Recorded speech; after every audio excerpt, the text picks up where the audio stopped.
Hello, Skyline students, and welcome to Culinary Arts. I'm going to walk you around and tell you a little bit about our program and all the exciting things we have going on.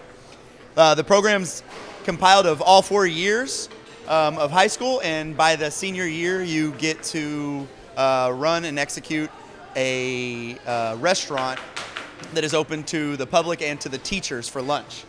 Right now, we have all of the seniors getting prepped up so that we can get our soft opening done tomorrow.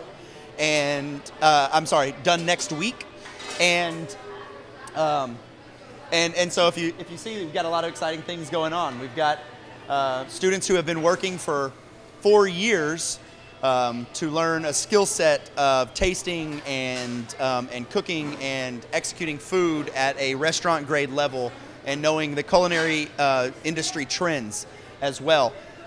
This is not a home ec class. This is a class to prepare you for an industry and to prepare you for a very rigorous industry at that.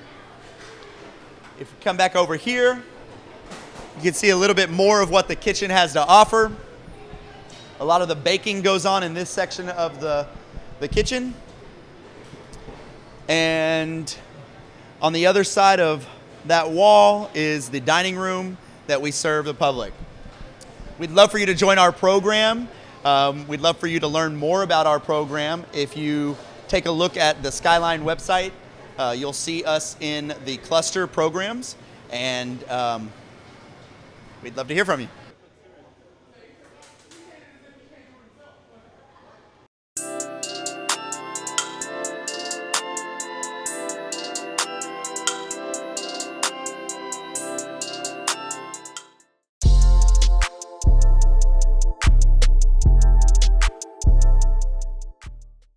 I'm Jessica Raymond, and your Skyline Scoop starts right now.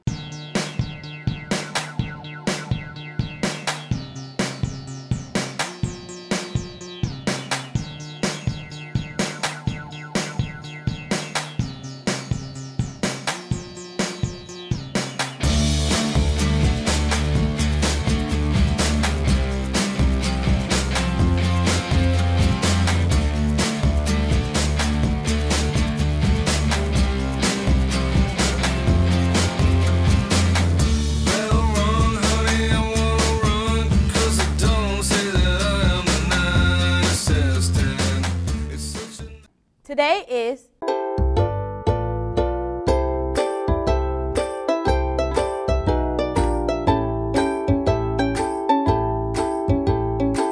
Katie J is back with Real Talk.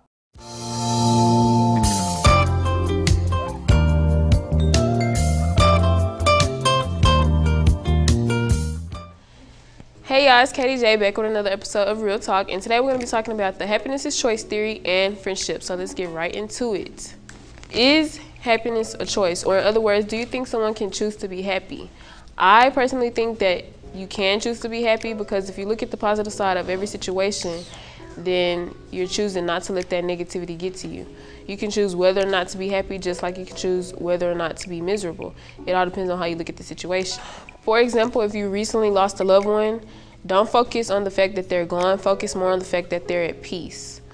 Or if you're having a bad day and you just feel like the universe just doesn't like you today, be thankful that you woke up this morning because someone somewhere didn't.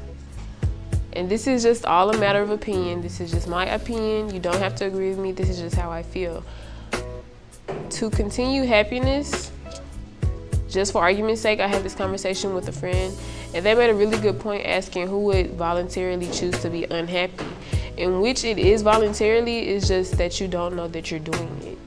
Now when it comes to mental illnesses such as depression or PTSD, only in some cases, this is where the happiness choice theory doesn't apply.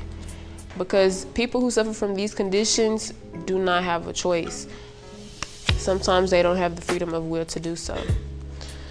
So this topic is definitely debatable depending on your point of view and which side you agree with more.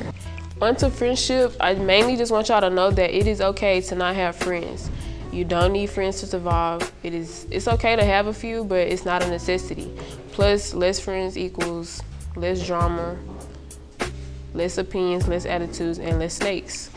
If it doesn't happen naturally, don't force it. Don't let the desire to have friends cause you to forget your self-worth or cloud your judgment of character, because having no friends at all is way better than having bad friends. And I say this because some people are so pressed for companionship that they become friends with anyone, including people who treat them like trash or take advantage of them. And nobody wants to be taken advantage of or treated like trash. So don't let that be you by choosing the wrong friends.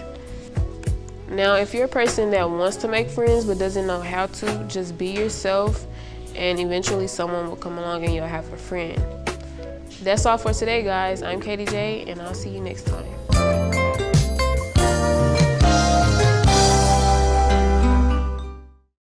Now for sports with Alejandro. Good morning, Raiders. I'm Alejandro Torres with your Skyline sports coverage. Last Friday, the Skyline football team played Duncanville. Let's see what went down. What is up, guys? My name is Hector, and I'm here with Command Sergeant Major Olvera. How do you feel about this game? I feel like it's going to be a great game. It's our first home game where the ROTC is participating in Honor Guard. So I'm having a good feeling about today, and hopefully it goes great. What do you do in, the game? I don't know, man. So in the game, the Honor Guard would stand next to the band, and part of it is to guard the band. So during halftime, you'll see us there right next to their instruments, making sure that no one's going by. And yeah, that's what we do. You look nice. Thank you. And also, I would like to add on to that we will have the color guard. What's that? The color guard is the unit that carries the colors alongside two flanks, which will be carrying a rifle. They will be present during the national anthem. Are they real rifles? Yes. Cool. Well, thank you, sir. Thank you. Let's go, Skyline! Skyline. Davis with a nice gain of 15 yards for a first down.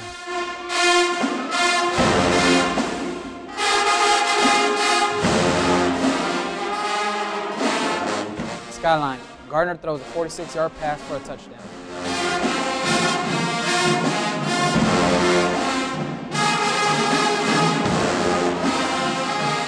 Skyline. Walker with a 1v1 tackle for loss of yards.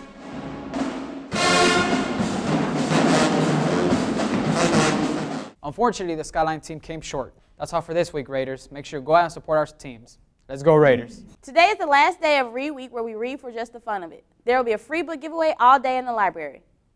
Now for your fact of the day.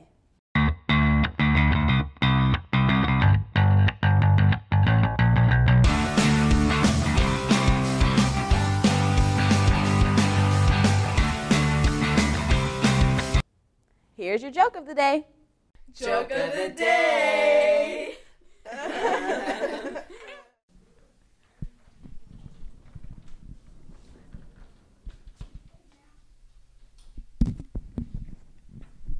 Why did the kid take a ladder to school? To go to high school. Escalera! Oh! And here's your couch review with Tony. Howdy folks, I'm Tony and welcome to Couch Review, the show where I review things while sitting on a couch. On today's episode, we'll be taking a look at the latest Marvel movie, Venom. This iteration of Venom is definitely a change of pace from the regular Venom we see constantly butting heads with Spider-Man. Before we begin, a minor spoiler warning. I'll try my best to avoid anything big, but if you want to go into the movie blind, put on some earphones or something. One of the major differences between any other version of Venom is that there is no Spider-Man in the story. Instead of a meteor containing the symbiote crashing into Earth and following Peter Parker, Life Foundation, an organization within the film, brings back multiple symbiotes after a trip to space. Our main character, Eddie Brock, is an investigative reporter that finds out some juicy information about Life Foundation and loses his job when trying to expose them. As things usually go, Eddie sneaks into Life Foundation and becomes bonded with the symbiote Venom, gaining his superpowers and becoming public enemy #1 for the Life Foundation. Unlike the dark and gritty story I was expecting for a character like Venom, the rest of the story is pretty lighthearted and a little cut and dry, and Venom by the end actually sounds and acts like a good guy. The story for the movie felt more like a prologue for things to come, and it definitely sets itself up for a sequel with the post-credit scene. Throughout the movie, there's definitely a lot of comedy, and I found myself laughing a lot at the witty and humorous jokes, especially the banter between Eddie and Venom. When it came to the fight and chase scenes, they were cinematic masterpieces. I was always on edge throughout the chases and the fights, especially during the final battle between Venom and the main villain. The soundtrack was pretty good, the music doing a lot to set the atmosphere for the movie, and I especially liked the credit song aptly titled Venom by Eminem. Overall, I give this movie 3 symbiotes out of 4. Although the story could have been better and we could have had a better villain, the movie was fun to watch, and I will definitely recommend it to any of my Marvel fans out there, or even my casual moviegoers. Well, until the next couch review, I'll catch y'all next time. And time for your A segment.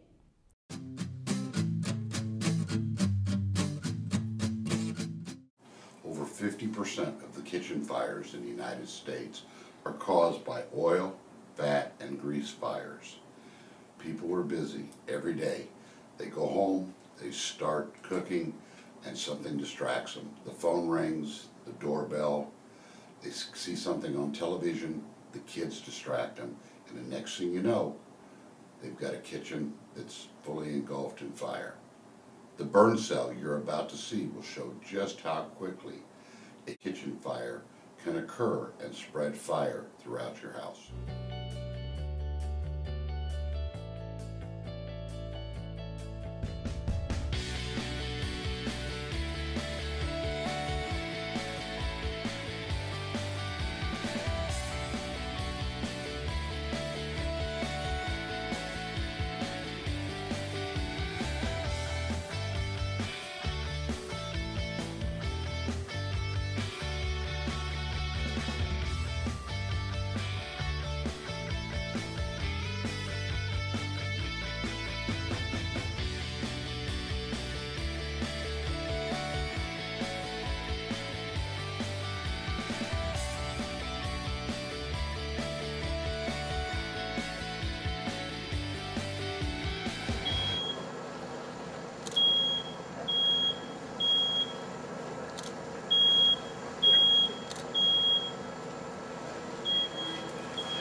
So it's the same simulation as if someone's cooking, left their stuff too close, run outside, go check on something. The simulation for the grease fire would have been the duration and how you hear people say it only takes a short time, and the whole kitchen was involved. This year, Fire Prevention Week is featuring kitchen fires as the one area where we can reduce the number of fire-related injuries dramatically in this country.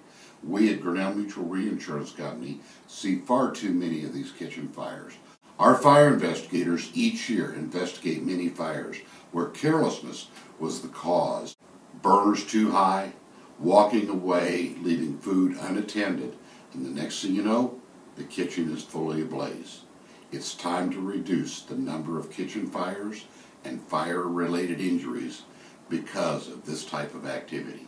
Be careful. Some fire safety tips that could save your life. Cook only where it is permitted and never leave cooking unattended. Don't smoke, but if you must, only smoke outside of the building. Don't overload electrical outlets. Never leave candles unattended and put them out after each use. Always have an escape plan and practice it. Look for an alternate exit from every room, whether at a party or in class. If you must escape through smoke, get low and go under the smoke to your exit. These tips will help prevent needless injuries and even deaths. Fire is everyone's fight. Students, do not come to school tomorrow. It's a teacher work day. That's all we have for today, Raiders. Be sure to catch up on all things Skyline by following us at Skyline Broadcasting, and make sure you never miss an episode of your Skyline Scoop. Sign up to receive mobile broadcasts by texting at SKYN to 81010. Catch us every day at skynetbroadcasting.org, and then make sure to listen to tomorrow's hits today and every day in the cafeteria and anywhere in the world with Skynet Radio. I'm Jessica Raven, and from everybody here at Skynet Broadcasting, thanks for watching, and we'll catch you next time. It's such a nice day to be